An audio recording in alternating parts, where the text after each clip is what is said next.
Hi guys, today we're going to be making a 7-Up pound cake. Really easy and it's from scratch. But before we get started, I wanted to show you a couple of pans that I have.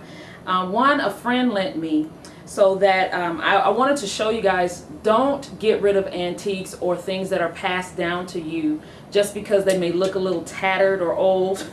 But this is a fabulous baking pan or bun pan from Swan's Down, and that's the cake flour that we buy still today. They still sell their cake flour in the stores.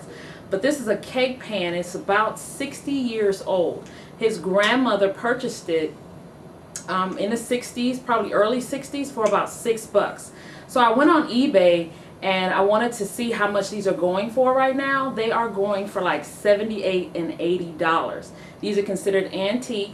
And I'm going to tell you, I baked this particular recipe in this bun pan and it turned out fabulous. It turned out absolutely delicious. So what he told me how he takes care of it, because he still uses it to this day, is that he will, when he's done baking with it, he'll just rinse it out with some nice hot water, no bleach or anything like that, but he keeps it clean that way so it stays seasoned, and it's really smooth inside when you feel it. So if you run into pans like this, they look tattered. You just clean them up as best you can and then try to use them and keep them nice and clean, because these are so unique and they still turn out fabulous cakes even over 60 years later.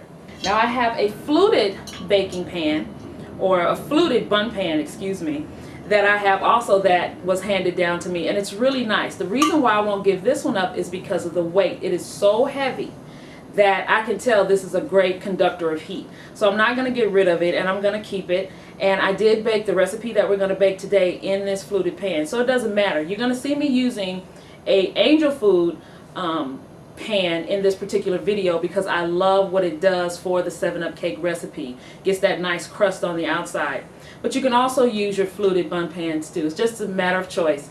So when we go through this recipe, see which pan you have, shop around and see if you can get some for a bargain. It's not an issue at all. You're going to enjoy it. On to the cake. We're going to start by getting 3 sticks of butter nice and whipped. And next we're going to add our sugar. Now before everybody gasps about the amount of sugar, it does look like a lot. It's 3 cups, but this is a pound cake. We knew this job was dirty when we took it.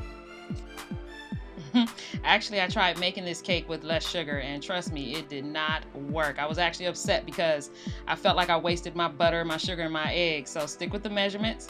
The link will be below to the recipe. It's going to take you to gdseasoning.com, where you can find this recipe and you can make this cake at home.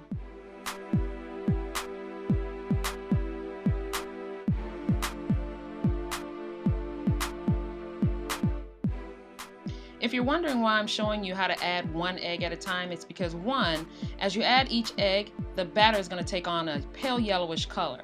2, you want to make sure that each egg is well incorporated before you add the next. So that just helps your batter along.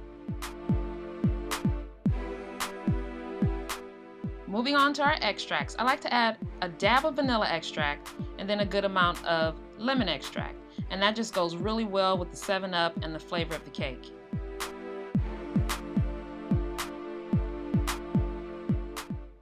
For this recipe, we need 1 cup of 7-Up. So I'm going to measure that out, and then I'm going to add it alternately with the cake flour. So starting and ending with flour, okay? So 1 cup of flour goes in, and we mix it till it's well incorporated.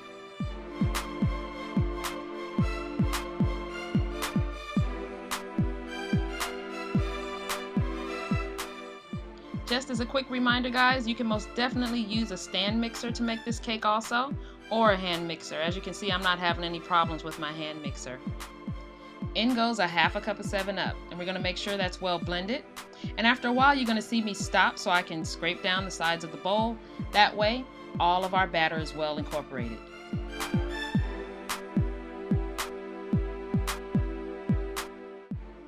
I didn't mention one of the most important things when you're baking this recipe. And most cake recipes, you need to make sure that your ingredients are room temperature. Our butter was room temperature, the eggs was room temperature, and I also made sure that the 7-Up was room temperature. So everything begins at the same base.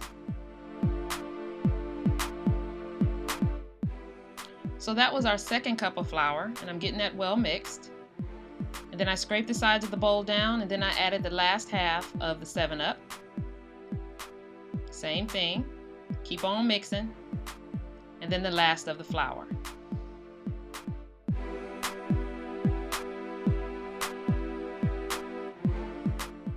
After the cake batter is mixed really well and beautifully velvety like this, just pour it into a bundt pan that's been buttered and floured.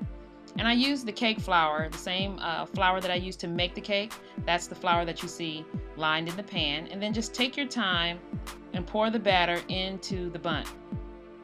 What I was trying to do was stay out of you guys' way so you can actually see what I was doing, but I go much faster when I'm doing this actually. And you can take your time and put in half of the batter and then make sure it's spread evenly, and then go back in with the rest of the batter. You know, if you're looking for a really inexpensive treat to take to work or even this weekend during the Labor Day holiday, this is the recipe for you. It doesn't take a lot of time, doesn't cost a lot of money, and people are always ready for a little something sweet.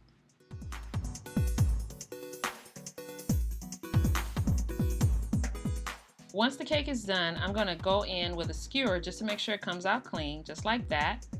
And I'm going to let it cool in that pan for about 10 or 15 minutes before I turn it out onto this cooling rack. And then I'm going to let it completely cool there for about an hour or so. I'm not sure what you guys like with your cake, but I know what I like with mine. A cup of rich, black, strong coffee goes well with this beautifully fluffy, moist, deliciously rich 7-Up pound cake.